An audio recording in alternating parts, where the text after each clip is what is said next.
Okay, good morning.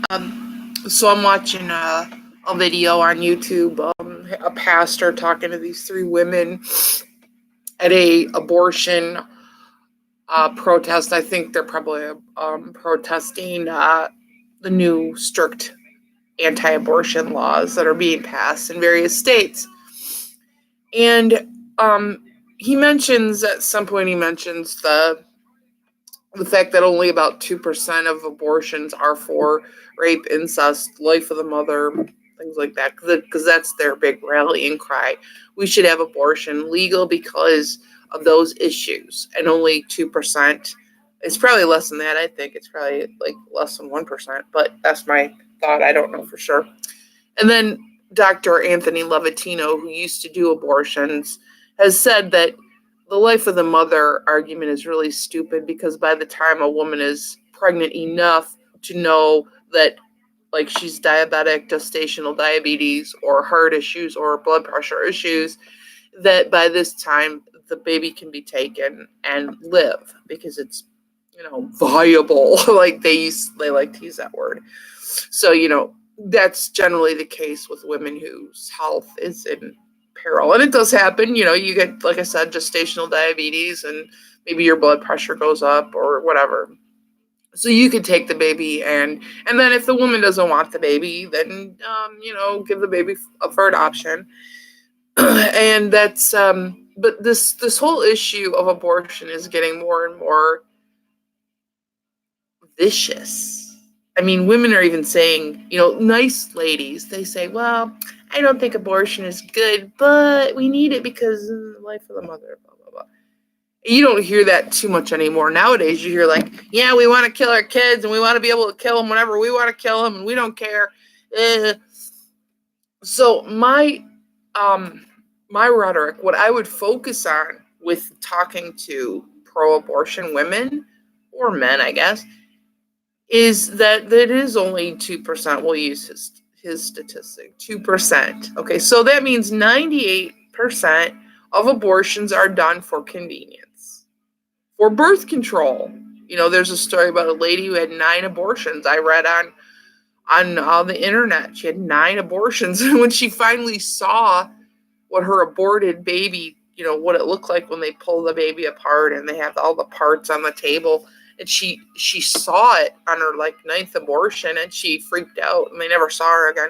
She was using abortion as birth control. How much does that happen? Probably more than you think. And then the whole issue with them killing babies outside the womb has been going on for years. Kermit Gosnell got caught. He was killing them after they were born. And so it's already been happening. And so people who are not sure about this issue, or they're pro-death, pro-abortion, they need to really think about what they're thinking, think about their views, because if 98% are being done because just convenience, then that's sick. That there's something wrong with that. And we as a nation allowing that is terrible, because these poor children, this is a Holocaust. You want to talk about Holocaust, and oh my God, 60 million plus babies dead since 1973. 60 million. Think about that. Your millennial kid can't find a spouse. This is why we're killing all these people. I mean, they could be here, but they're being murdered, and they're not allowed to walk on this earth. And so let's focus on that 98%. Come on, 98%. So your whole argument is flawed and stupid. If you say, well, we need abortion. No, we don't. Here's what we need. This is what we need. Now, they don't really want abortion to end. They don't want that. They like it. It's child sacrifice. And the powers that be who are brainwashing all these stupid women, these misguided poor ladies, they want abortion. Now, if you say, well, we should make abortion rare, okay, I agree. Actually, we should make abortion never happening. But I'm not gonna dive too deep into this, but here's my question. If you think it's okay to kill your baby because, oops, darn it, you didn't mean to get pregnant, but you did. And yes, I know birth control can fail. But here's the thing, and this is really radical. Oh my God, this is radical. If you're a woman and you don't want a baby, you don't want a baby. Maybe you ought to just cut down on your sex. If you don't do the deed, you don't get pregnant. Oh, how dare you? How dare you say that I shouldn't have sex?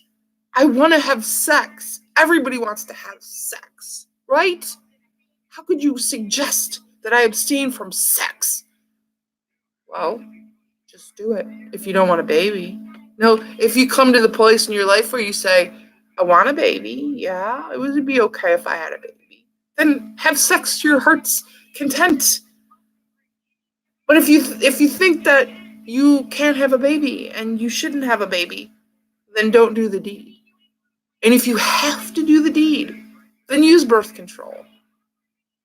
And just pray. And if it doesn't work, if your birth control fails, then get a hold of some preacher like this guy I saw and say, I don't want to have a baby. I want to give it up for adoption. That's another argument they put out there. Oh, well, yeah, we have all these babies and nobody takes care of them. And then they cite the crappy foster care system in the United States. Yeah, it sucks. But why does it suck? Because the government's in charge of it. That's why. Do you realize there could be a foster care system in this country, like state by state, do it by on a state basis, and don't let the government run it. Let someone else run. Let private companies run it. Then I don't know how they'd make money off of it, but well, maybe some kind of a non profit thing, like a church. Of course, they never do that because the government. Anyway, it would never happen anyway. But they complain about it. Well, instead of killing babies, why don't these women go help volunteer to work in the foster care system? I've thought about taking a foster kid at times in my life because I don't have any children. But the biggest reason I don't do it is because I know they'll force me to get this kid vaccinated and probably take drugs, and I wouldn't do that. So they'd take the kid away from me probably the first week, or they wouldn't let me have a kid. I'd be more than willing to take a teenager if I could at the time, take a teenager in and take care of them. But I won't go there because the government will force me to take them to get shots, and I won't do that. And then, that's another thing to all you women out there who think it's okay to kill your babies, even up to the point where they're being delivered. I've never had any kids, and I've been pregnant before one time when I was married and I had a miscarriage. Who do you think you are, just throwing your babies away? God, it's, there's lots of women out there like me who can't have babies. I mean, I'm too old now, but I never had any. I wanted to have a bunch of kids, but I couldn't for some reason. So, I'm not bitter about it, but I'm shaking my head like, you women out there who use this as a tool of convenience and birth control, shame on you. Anyway, you don't want to have a baby, don't have sex.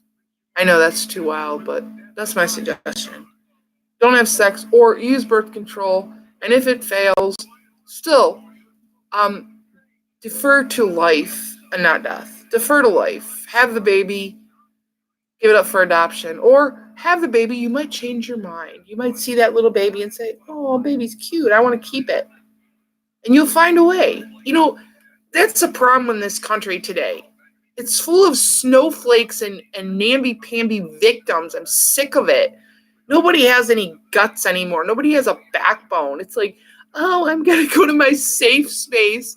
You triggered me. Oh, I can't take it. All right. So you go ahead and kill your baby because you just can't have an abortion. I mean, you just can't have a baby right now. Go ahead and have an abortion. But you got to talk to God someday. Every knee shall bow, every tongue shall confess that Jesus Christ is Lord. You're going to have to. That's my 2 cents for today. Today's Saturday, June 15th. God bless y'all.